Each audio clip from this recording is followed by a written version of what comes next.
Subscribe करें हमारे YouTube channel को और बेल आइकन को प्रेस करें हमारे लेटेस्ट वीडियोस को देखने के लिए।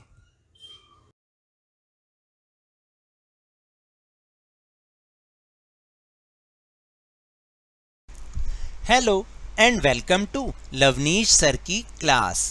This is Directorate of Education GNCT of Delhi's worksheet number 4, and it is for class 8 students only, and it has taken from the subject science, और इसे आपको अपनी साइंस की नोटबुक में करना है।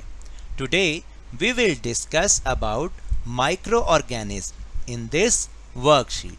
और आपको तो याद है ना, पिछली 4 वर्कशीट से हम इसी टॉपिक को थोड़ा थोड़ा करके समझ रहे हैं, और अब तो आप इसके बारे में बहुत कुछ जान भी गए होंगे।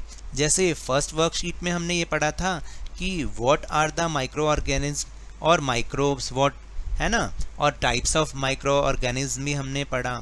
और हमने ये भी पढ़ा सेकेंड वर्कशीट में कि लैक्टोबैसिलस नाम का जो एक माइक्रो ऑर्गेनिज्म है वो हमारे बहुत अच्छे से काम में आता है, क्योंकि उससे जो मिल्क होता है वो कर्ड में चेंज हो जाता है, और कर्ड हमारी बॉडी के लिए बहुत फ़ायदेमंद होती है। फिर लास्ट वर्कशीट नंबर 3 में हमने ये भी पढ़ा कि यीस्ट होता है, और वो फर्मेंटेशन के थ्रू वो बहुत सारी चीज़ों को बनाता है, और उससे हमारी बहुत सारे फूड आइटम्स बनते हैं। ये माइक्रो ऑर्गेनिज्म हमारी लाइफ में बहुत काम आते हैं, और आज हम उस टॉपिक के बारे में पढ़ रहे हैं जिससे ये हमारी बॉडी को भी स्ट्रॉन्ग बना देते हैं, और हमें किसी भी बीमारी को लड़ने के लिए हमारे शरीर में इम्यूनिटी को डेवलप भी करते हैं और हमें बीमारियों से बचाते हैं। तो now let's start and understand. Pinky's brother had high fever last night. Pinky के ब्रदर को पिछली रात को बहुत तेज बुखार आया। He was also suffering from stomach ache and vomiting. वो पेट दर्द और उल्टी से भी बहुत ज़्यादा पीड़ित हो रहा था, उसको उल्टियाँ भी आ रही थी और पेट दर्द भी हो रहा था। Her mother took him to doctor. उसकी ममा उसको डॉक्टर के पास ले गई। Doctor said that an antibiotic tablet or an injection needs to be given. Doctor ने कहा कि इनको या तो एंटीबायोटिक टैबलेट देनी पड़ेगी या इंजेक्शन देना पड़ेगा। तो ये एंटीबायोटिक क्या चीज़ है, बहुत सारे बच्चों को मालूम भी है और बहुत सारे बच्चों को नहीं भी मालूम है। तो कोई बात नहीं, हम इस वर्कशीट में उसको जान लेंगे। तो चलिए शुरू करते हैं। Antibiotics, streptomycin, tetracycline and penicillin are medicines made from the microorganisms like bacteria और fungus.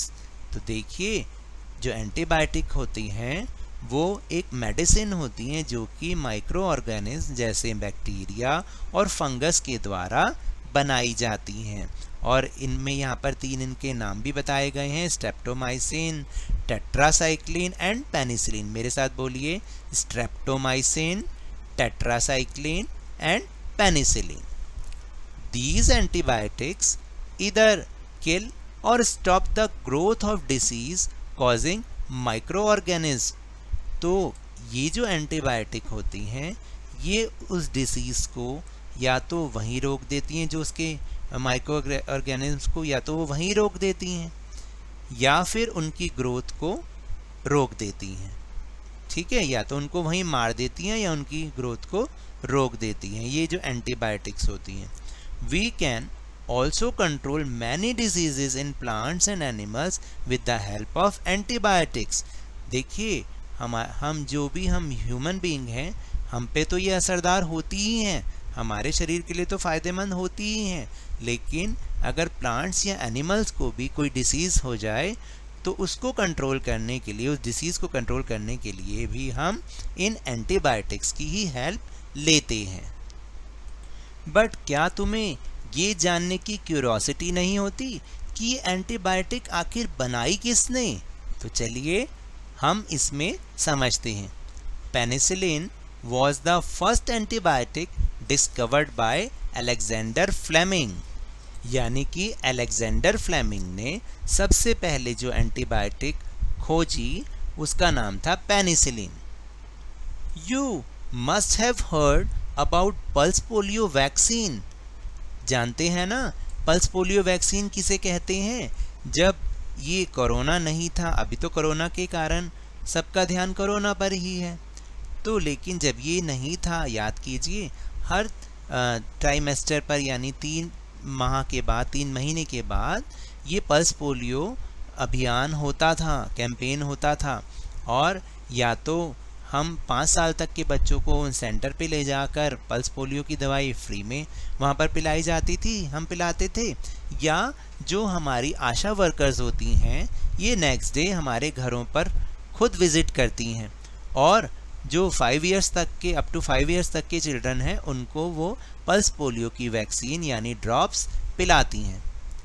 और कोरोना वैक्सीन इन न्यूज़पेपर और टेलीविज़न, आपने तो बहुत सुना है ना, आजकल तो इसी की ही बात चल रही है, चाहे न्यूज़पेपर हो चाहे टेलीविज़न हो, कोरोना वैक्सीन की ही बात चल रही है, तो कोई ना कोई वैक्सीन अवश्य मिल जाएगी। वैक्सीन, अब ये शब्द आया vaccine. Vaccine is a process in which the dead or inactive micro organism or their products similar to disease causing microorganisms are injected or introduced in our body। तो समझ में आया कुछ? वैक्सीनेशन एक प्रोसेस है जिसमें जो माइक्रो ऑर्गेनिज्म, जो इनएक्टिव माइक्रो ऑर्गेनिज्म होते हैं या डेड माइक्रो ऑर्गेनिज्म होते हैं, उन्हें हमारी बॉडी के अंदर इंजेक्ट किया जाता है। और फिर क्या होता है कि हमारी जो बॉडी है, अभी हम आगे भी इसमें पढ़ेंगे कि हमारी बॉडी जो है एंटीबॉडीज़ बनाना शुरू कर देती है उस जो डेड या इनएक्टिव माइक्रो ऑर्गेनिज्म होती हैं उसको उससे लड़ने के लिए, और फिर वो हमेशा के लिए हमारे शरीर में एंटीबॉडी बन जाती है और हमारा शरीर स्ट्रांग हो जाता है। अभी आगे हम पढ़ भी रहे हैं।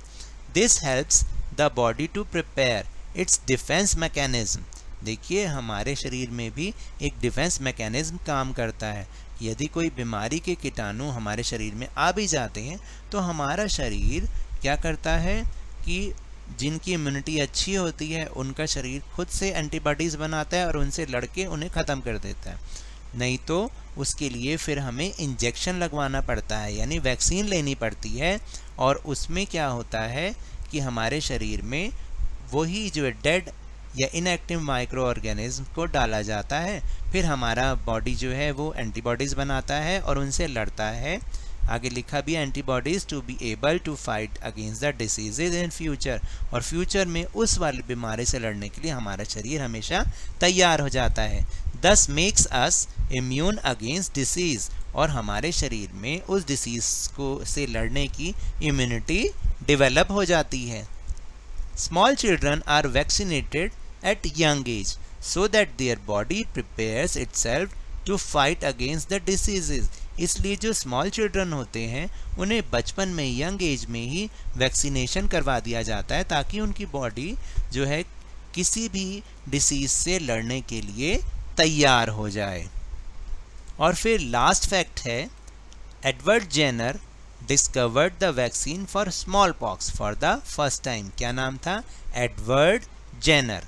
उन्होंने स्मॉल पॉक्स की जो वैक्सीन थी उसको खोजा था, उसको डिस्कवर किया था सबसे पहले। तो now let's move our question answer section. First question is what are antibiotics? Answer is antibiotics are the medicines made from the microorganisms like bacteria or fungus। Second question is who discovered antibiotics for the first time? बताइए, अभी अभी हमने तो पढ़ा था। Yes, Alexander Fleming discovered antibodies for the first time, antibiotics for the first time। The name is penicillin। तो आपको पता चल गया अलेक्जेंडर फ्लेमिंग था वह व्यक्ति। Question number 3 is how does an antibiotic work, यानी एक एंटीबायोटिक किस तरह से काम करती है? तो antibiotics are medicines that help stop infection cause by bacteria, यानी बैक्टीरिया से होने वाले इन्फेक्शंस को रोकने के लिए एंटीबायोटिक्स जो हैं वो काम करती है। दे इधर किल और stop the growth of disease causing micro organism, यानी इसका मतलब है कि वो जो डिसीज़ के जो भी उसके माइक्रो ऑर्गेनिज्म बैक्टीरिया वगैरह होते हैं उनको या तो वो वहीं मार देता है या फिर उनकी ग्रोथ को स्टॉप कर देता है। And the last question is question number 4, what is vaccination? Can you ask your parents and write the names of few vaccines that were given to you. आपको ये बताना है वैक्सीनेशन किसे कहते हैं, और आप अपने मम्मी पापा से उनकी हेल्प से ये पूछ सकते हैं कि आपको बचपन में कौन कौन सी वैक्सीन्स दी गई थी।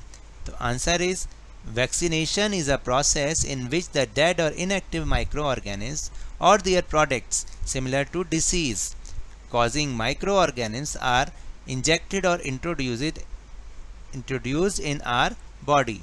This helps the body to prepare its defense mechanism, antibodies, to be able against the disease in future, thus makes us immune against the disease. ये तो अभी हमने समझा ही था। तो we got the vaccine, these vaccine during childhood, हमें ये जो नीचे लिखी हुई वैक्सीन है ये चाइल्डहुड में दी जाती हैं अक्सर। First is BCG, second is polio vaccine, third is MMR vaccine, fourth is DPT vaccine and the fifth is Hep B, जिसकी पूरी फुल फॉर्म है हेपेटाइटिस B। तो now that's all for this worksheet.